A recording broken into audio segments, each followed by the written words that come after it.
한국가스공사 2022년도 1분기 실적을 스루풋 회계로 분석을 해서 연말 매출액까지 예상해 보는 것으로 진행을 하겠습니다. 특히 이번 시간에는 LNG 가격의 수입 가격과 그 판매 가격에 대한 것을 좀 더 심도 있게 분석을 해보고자 했습니다.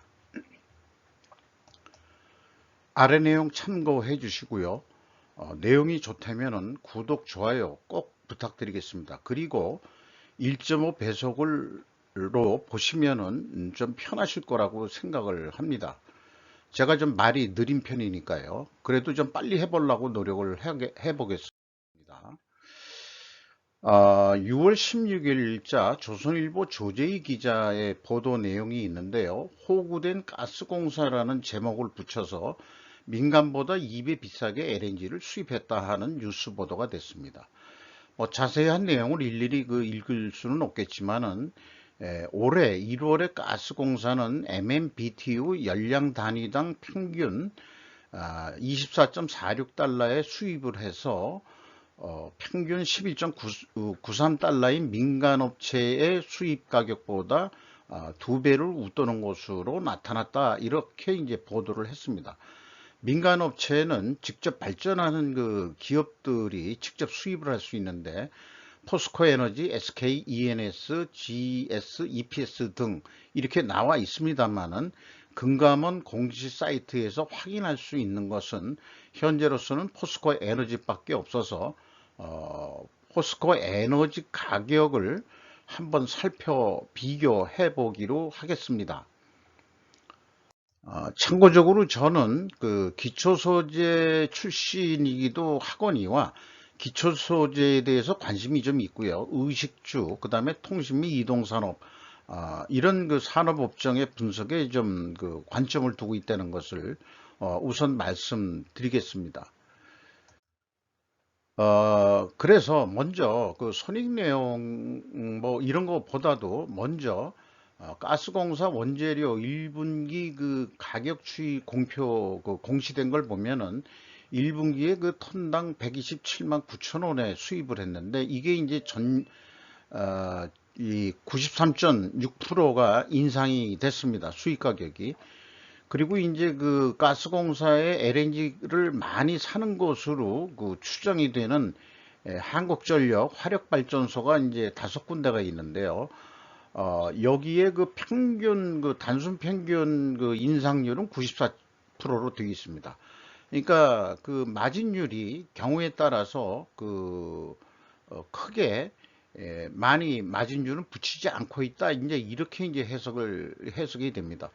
물론 이제 가중 평균이 가장 바람직하겠습니다만은 가중 평균을 그 산출하기 위한 데이터들은 좀 부족하다 할 수 있겠습니다. 포스코 에너지 원재료 가격을 확인했는데요. 이 144만 6천 원으로서 전년 말보다도 106%나 그 가격이 인상이 됐습니다. 여기까지만 보더라도 한국가스공사가 그 비싸게 1월 달에 수입했다는 것을 인정할 수 있겠느냐 하는 거에 대해서는 또 열량 단위로 비교하는 것은 저로서는 좀 불가합니다만은 그런 데이터도 없고요. 열량 단위로 확인하기는 불가능하다고 할 수 있겠습니다. 그래서 개인적으로는 조선일보 보도 내용은 입증하기 어려운 거 아니냐. 제가 무슨 가스공사 입장에서 변명하는 게 아니고 객관적인 데이터로 좀 보고자 하는 거죠. 그래서 뭐 이런 생각이 나더라고요. 유죄가 입증되기 전까지 무죄라는 입장이 있는 것이고 또 한편에서는 무죄가 입증되기 전까지 유죄라는 입장이 차이가 있을 수는 있겠다. 뭐 이런 얘기인데 여기까지 이제 생각해 보다 보니까 또 그 나무 위키를 검색을 해 보니까 무죄 추정의 원칙이란 게 있고 유죄 추정의 원칙이란 게 있습니다.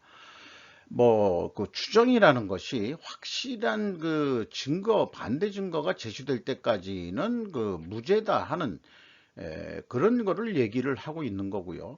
그 다음에 유죄 추정의 원칙은 우리가 지금 많이 당하고 있는 거고 법원의 유죄 추정이라는 것과 그다음에 이제 마녀 사장도 그렇고 또 이번처럼 언론에 한번 이렇게 이 공표가 되면은 그게 아니라고 얘기하더라도 이미 아마 개인적이라면은 이미 데미지를 많이 입었고 그다음에 개인 명예까지 실추되고 또 큰 상처를 받을 수도 있는 그런 내용이라고도 할 수 있지 않을까 이런 생각까지 해보게 됐습니다.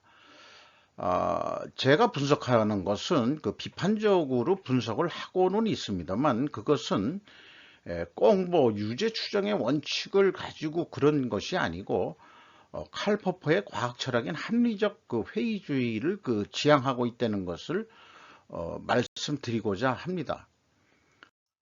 그래서 이 6월 26일 날 그 열흘이 지나서 이 데일리라는 그 뉴스 보도를 통해서 가스공사는 LNG 장기 도입 계약 평균 단가 일본보다 저렴하다는 그런 이 반박 성격의 그 뉴스 보도가 나왔습니다.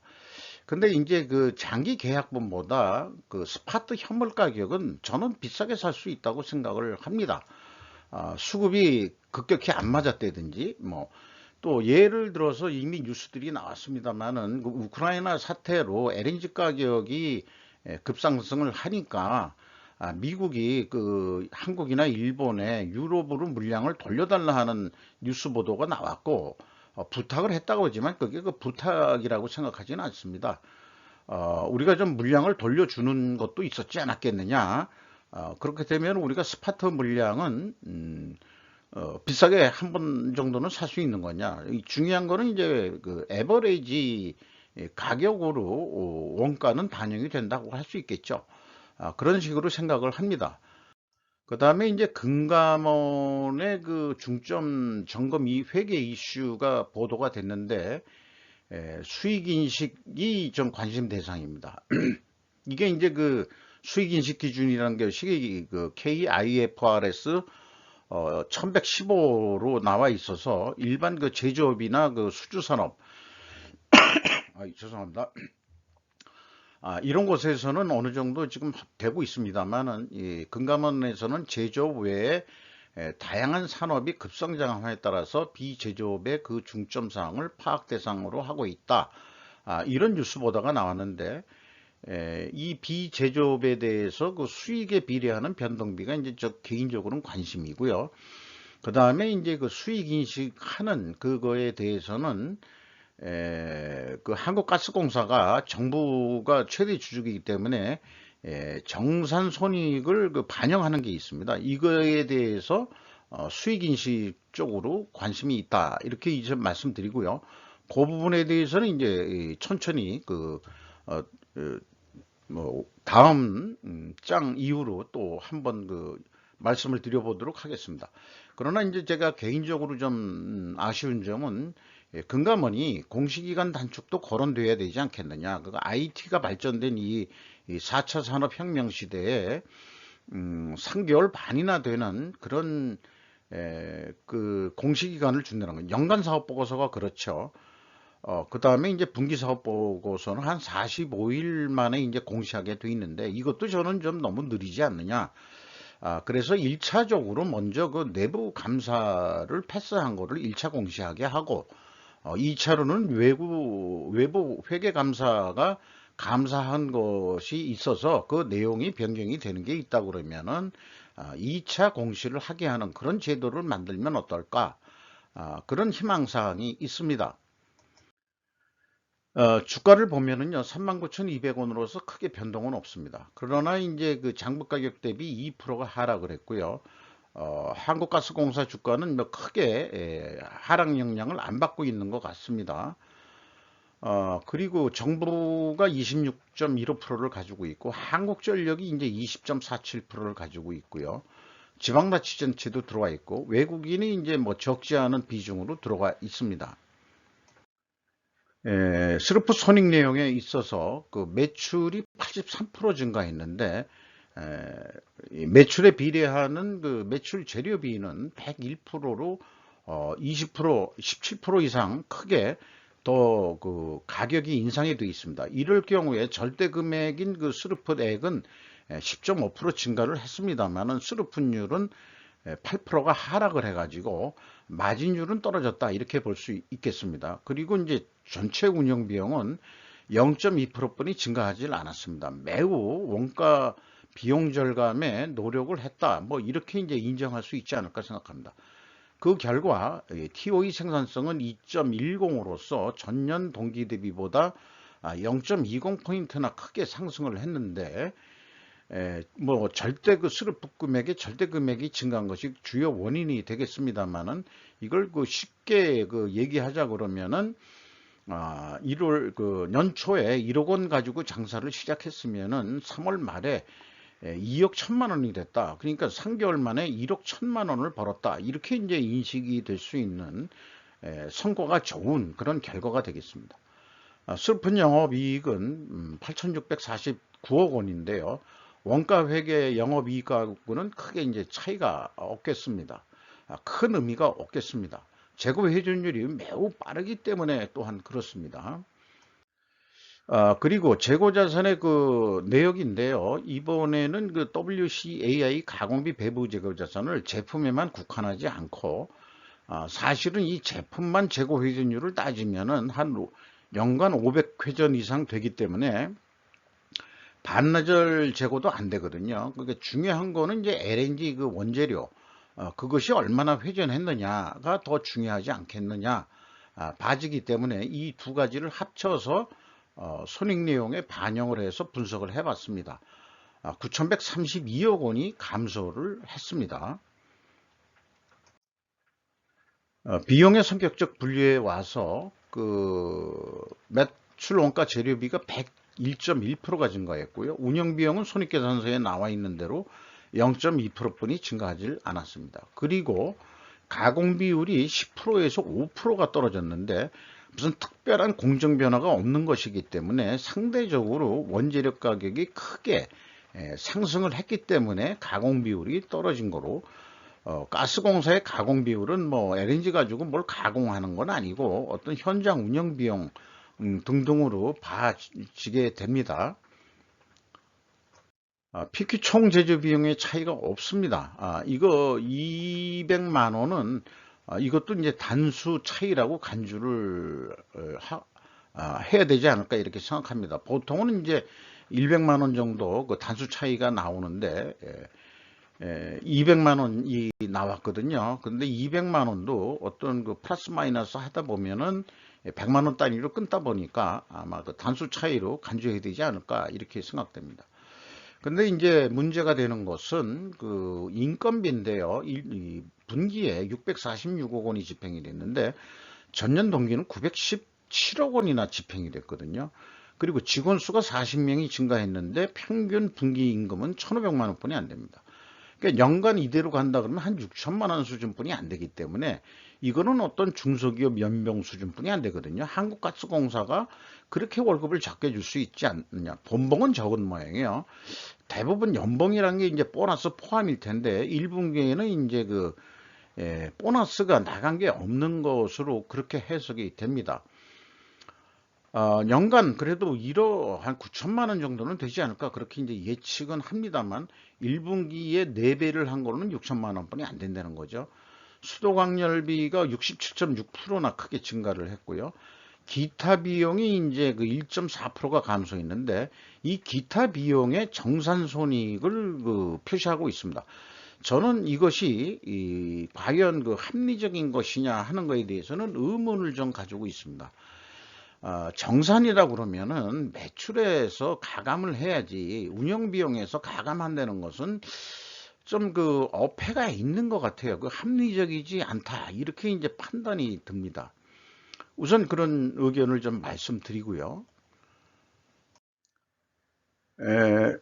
사업 보고서 그 주석 내용에 주석 10번째 천연가스 판매요금 정산 손익에 대한 회사의 설명이 있습니다.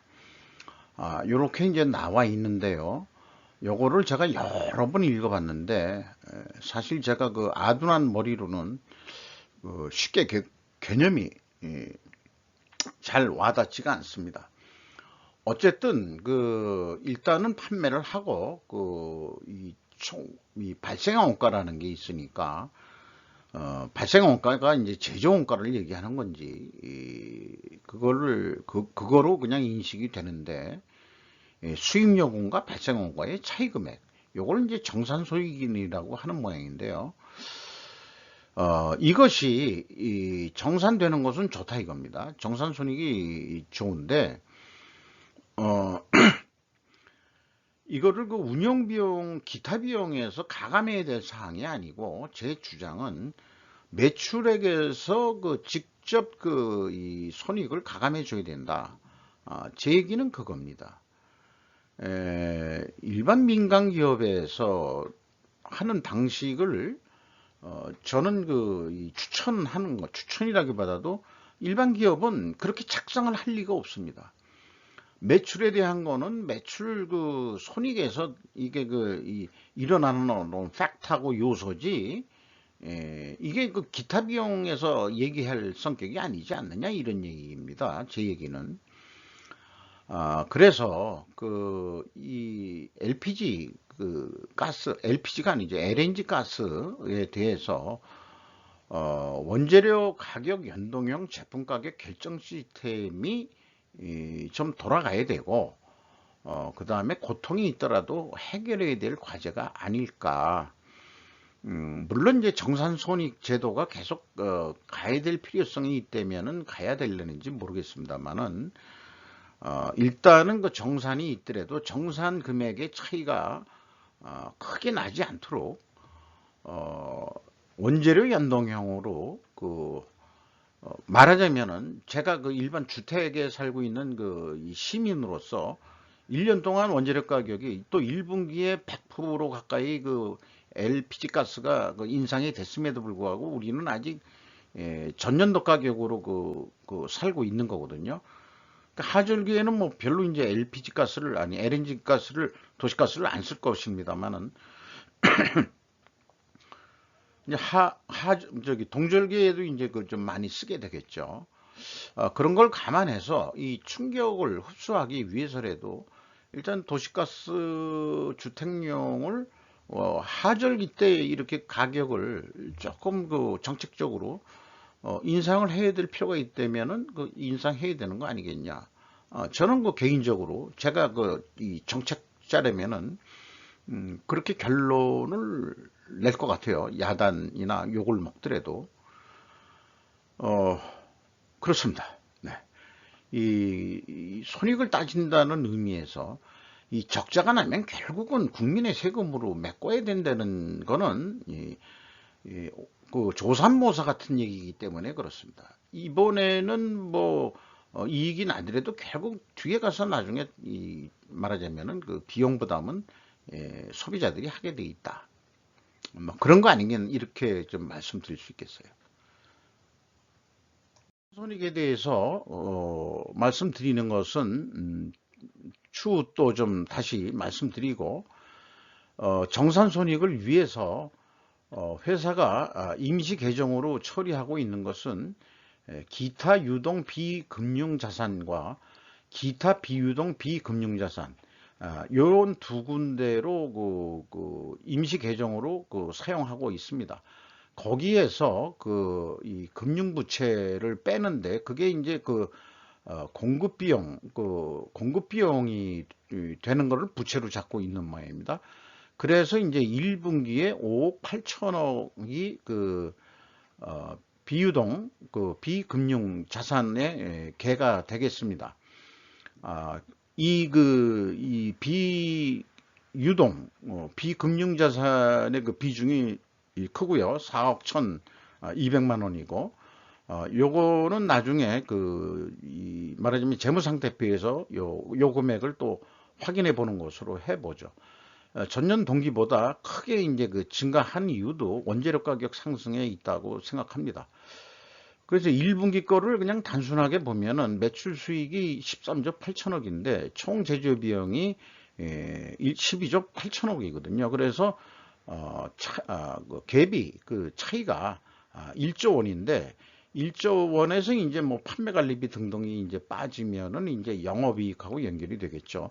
총 제조 비용은 이제 다시 그 매출 원가로 재고 자산의 그 증감액을 가감해 가지고 매출 원가로 이제 손익계산서를 원가 회계는 산출해 낼 것입니다.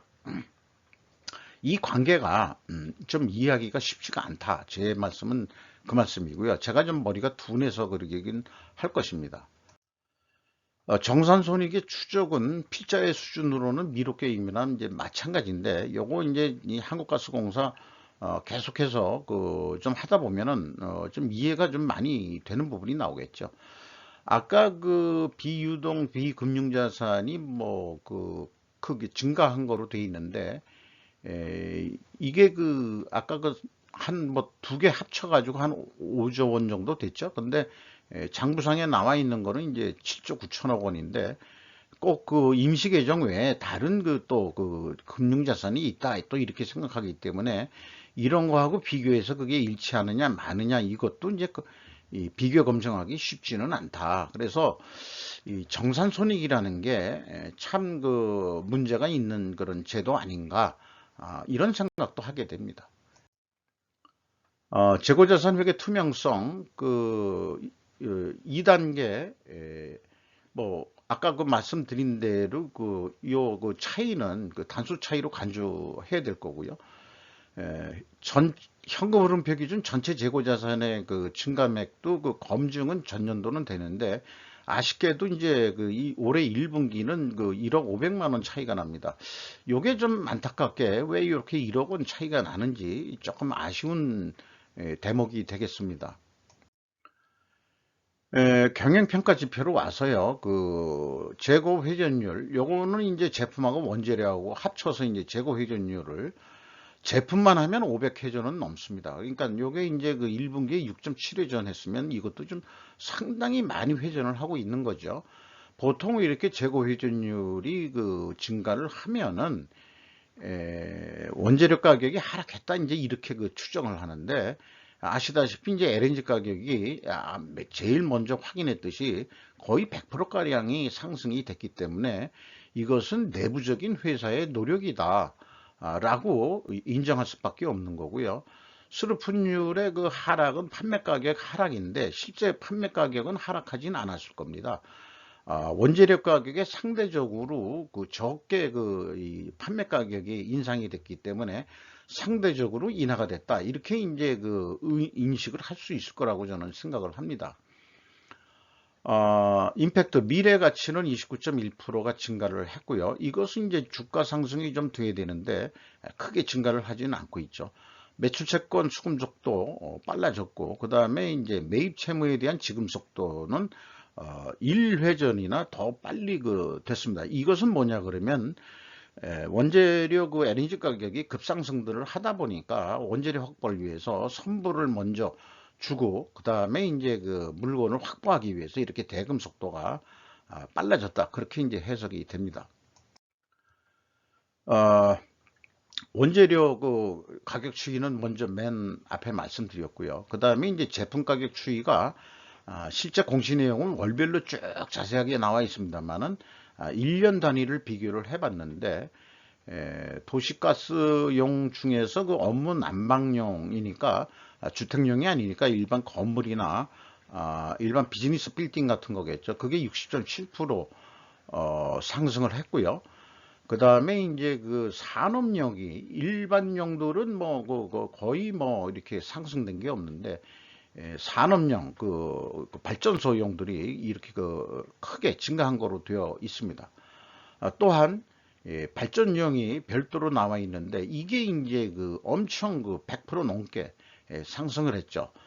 전년도에는 1.1%로 그 하락이 된 거로 되어 있지만은 올해는 그 전년도 인상분도 있고 그 다음에 그래서 129%나 인상이 됐다. 그러면은 아까 그 추론한 대로 그 원재료 가격이 인상한 것보다 상대적으로 적게 올렸을 것이다, 이렇게 이제 그 추정을 했습니다만은, 이게 그래서 이제 가중 평균을 해야 되는데 가중평균을 할 만한 데이터들을 공시 시스템에는 구할 수가 없습니다. 그래서 트렌드 정도나 볼 수 있는 거로 이렇게 되는데, 추론 입증이 확실하게 이 입증이 되지는 않다는 게 좀 조금 안타깝긴 하네요. 하지만 그 발전용 물량도 뭐 상당할 것이고, 그 다음에 이제 일반 그 기업체의 어떤 산업용들도 상당할 것으로 생각이 듭니다. 그러니까 이 저기 일반 주택용하고 그다음에 산업용하고 그다음에 또 발전용 이 세 가지의 매출액을 좀 이렇게 공시를 해줬으면은 가중 평균을 좀 한번 때려서 원재료 가격보다는 적게 올랐다라고 얘기를 할 수 있어야 좋은데, 지금 이거 가지고는 참 그것까지 확 입증하기는 쉽지는 않겠다. 어쨌든 뭐 원재료 가격이 크게 상승한 것은 맞다. 그리고 민간업체도 싸게 산 거 그거는 확인할 방법이 현재 포스코 에너지 하나뿐이 검색이 안 되기 때문에 포스코 에너지만 보더라도 그것은 보도 내용이 입증하기 쉬운 거 아니냐. 근데 개인적으로 이걸 보면서 우리 제가 살고 있는 게 이 주택용에 해당되는데, 요게 이제 가격을 인상 안 하고 있거든요. 주택용이. 요걸로 이제 전 정부한테 감사해야 될 일이냐. 그게 아니고 현재로서는 분명히 오늘 6월 27일 날 한전에서 전기료 가격 인상한다고 발표를 했는데, 도시가스는 어떻게 될지 모르겠어요. 아마 조금 더 오르지 않을까. 이게 지금 계속해서 1년 동안 오르질 않았는데, 아마 도시가스용도 올라가지고 물가 인플레에 크게 영향을 미칠 거로 그렇게 예상이 됩니다. 그러니까 전 정부에서 미결 업무를 현 정부에 떠넘긴 꼴 같이 그렇게 이제 느껴집니다. 현금 재무 지표로 와서요. 캐펙스 자본적 지출이 3조 원이나 지출이 됐는데, 이게 이제 아까 비유동 비금융자산의 금액이 대부분 여기에 해당합니다. 그러니까 뭐 유형자산에 투자했다든지 그런 종속기업에 투자했다든지 그런 게 아니고, 일단 정산을 하기 위해서 임시계정으로 있는 금액이 3조 원이 증가했다. 이런 얘기가 되고요. EAT 세후 현금 순이익은 1조 5,500억이 되겠습니다. 이게 이제 전년보다도 0.4% 상승해서 4.1%가 되겠습니다. 채권자한테 3조 원을 더 추가로 차입을 했습니다. 그래서 이자부채 레버리지율은 79.2%인데요. 이게 일반 기업이라면은 이미 경영권을 뺏겼겠죠. 근데 이제 정부가 최대 주주이다 보니까 이게 그냥 유지가 되고 계속 차입금을 빌려주는 모양입니다. 독과점이고 그럼에도 불구하고 왜 이렇게 이 부채 비율이 79.2%나 높은지, 이게 이제 누적적으로 전전 정권 뭐 따지면은 다 옛날 정권으로 소급해서 옛날에 자원 개발을 하라고 투자해라는 MB 정권까지 아마 소급해서 이제 책임 규명을 아마 변명거리로 쭉 늘어놓을지는 모르겠어요. 그런 생각이 좀 들거든요. 그래서 자원 개발이라는 것은 이제 투자했다가 실패할 수도 있고 그런 거니까, 그때 이제 뭐 돈들을 좀 빌려가지고 자원 개발 한다고, 많이 해외 자원 개발한다고 그렇게 투자한 것도 한국가스공사가 있지 않겠냐. 그래서 이제 한 몇 년 전에 보면은 한국가스공사가 새로운 기분으로 새 출발하겠습니다라는 홈페이지에도 그렇게 됐는데, 지금 뭘 새롭게 이 새로운 각오로 출발하셨는지 잘 모르겠네요. 정부의 시녀로서 열심히 노력했다는 것은 인정을 할 수 있을 것 같아요. 일반 서민용, 주택용 가스요금 안 올리고 버틴 게 그거겠죠. 자, 약간의 이 사이드로 좀 지났습니다만은, 그래서 이 FCFF가 이제 회사 전체의 잉여현금 흐름인데, 영업이익이 낮다 그래도 이 잉여현금 흐름은 2조 7천억의 현금이 현재 나가 있는 상태다. 이렇게 얘기가 되고요. FEM 최종 2조 7천 2조 7,689억 원이 현재 현금이 유출된 상태다. 이렇게 말씀드릴 수 있겠습니다. 리스크 대비 현금 보유율은 보잘것없이 아주 간당간당하게 유지를 하고 있고요. 이익 잉여금률은 294.5%로 상승돼 있습니다. 그리고 이제 EAT 세후 현금 순이익에서 가중평균 자본 비용을 빼는 것을 EP라고 하는데, 일반적으로 전문가들이 얘기하는 가중평균 자본 비용 산식에 의해서 정상적으로 뽑은 겁니다만은, 이익이 EAT 세후 현금 순이익이 말하자면은 가중평균 자본 비용에도 못 미치는 그런 수익이다. 그런 얘기가 되겠습니다. 이게 이제 플러스로 나와야 이익 배당도 좀 할 수 있고 또 기업 가치도 크게 증가할 거라고 생각을 하고 있습니다. 이렇게 해서 원가 회계 사고방식으로 연간 매출액을 예측을 하면은 한 55조 원이 될 거라고 예측이 됩니다. 이 경우에 지금 재고가 20% 상승한다고 봤습니다. 1분기에는 재고가 감소했습니다만은 계속 LNG 가격이 우크라이나 사태 등등 해가지고 내려갈 것 같지는 않거든요. 그래서 이제 연말까지 재고가 20% 증가하지 않겠냐 하는 예측으로 연말 매출액을 예측을 해 본 것입니다. 이 매출 원가는 여기 나와 있는 대로 총 제조 비용을 예측을 해서 재고를 가감해 가지고 매출 원가가 51조 1957억 원이 나온다. 이렇게 이제 산출한 금액이 되겠습니다.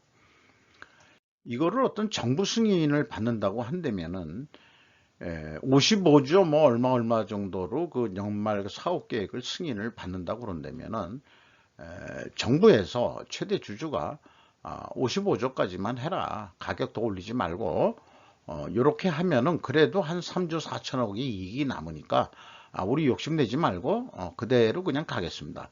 예, 알았습니다. 하고서 아마 전문 경영인들이 그렇게 갈 것 같아요. 그렇다면 스루프 사고 방식으로 한다 그러면은 스루프율과 그 다음에 제품 재고 회전율이 변동이 없는 한 이 선형 함수로 예측을 할 수 있어요. 1분기를 100으로 봤을 때 한 4배 하면 되니까 1 더하기 300% 해가지고 54조 9천억 원대가 나옵니다만은, 이게 이제 원가 회계 55조하고 유사하게 나오죠. 그리고 손익분기점 산식으로 목표이익을 더해가지고 스루프율로 나누면은 이것도 55조로 나옵니다. 그래서 이대로 가면은 가격 인상이나 이런 게 없다면 55조 할 것이다. 이렇게 이제 예측을 할 수 있겠습니다. 그런데 전기료가 분명히 오를 것이기 때문에 가스, 주택요금, 다른 데 발전용은 이미 한전 때문에 많이 올랐다고 보고, 주택용이 인상이 된다고 그렇게 이제 가정을 했을 때 재료비가 한 10% 정도만 더 오르지 않겠냐. 그러면은 이제 매출이 56조 원 되겠시다라고 이제 사업 중간 보고를 하게 되면은 아무래도 이 승인권자들이 원가 회계일 거예요. 원가 회계에 의해서는 55조 원까지만 해. 가격 올리지 말고 또 승인도 자기네들이 하는 거지만, 그러니까 55억 원이 안정선이다 이렇게 얘기를 하겠죠. 이대로 갈 거냐? 그러면은 분명히 매출 재료비 지금 이렇게 올라갈 거고, 그 다음에 이제 일부 판매 가격을 1분기 이후 또 아니면은 이제 상반기 이후, 벌써 이제 6월 말이 다 됐잖아요. 그러면 이제 하반기에 가격이 일부 인상이 되지 않겠냐. 그래서 수루분율이 1% 증가한다고 보고, 회전율을 증분율로 3.7%, 우리가 좀 재고 회전을 더 좀 그 재고 관리를 더 좀 잘해보자 해서 회전율을 좀 더 올려보자. 이렇게 성공을 한다 그러면은 매출액이 8.4% 증가하는 거로 그렇게 산출이 됩니다. 그 매출액이 그래서 거의 60조 원이 되면은 스루풋 상으로는 그 이익이 3조 2천억 정도 나오는 거로 되어 있습니다. 그러니까 계획 대비보다는 적게 나오지만은 이 스루풋은 현실적인 감각으로 접근했다. 이렇게 이제 그 강조를 드릴 수 있겠어요. 어느 것이 합리적인 건지 저로서는 이제 스루풋을 주장하는 입장이니까 이게 이제 합리적이다. 이렇게 생각을 합니다. 마지막으로요. 마지막으로 그 추경호 그 부총리께서 전기철도 등 공공기관 민영화 계획 없다 강조했다는데 요게 이제 뭘 발표하면서 그랬냐 그러면 조만간 적정 수준 전기요금 인상안 발표. 요게 6월 26일자 그 보도인데요.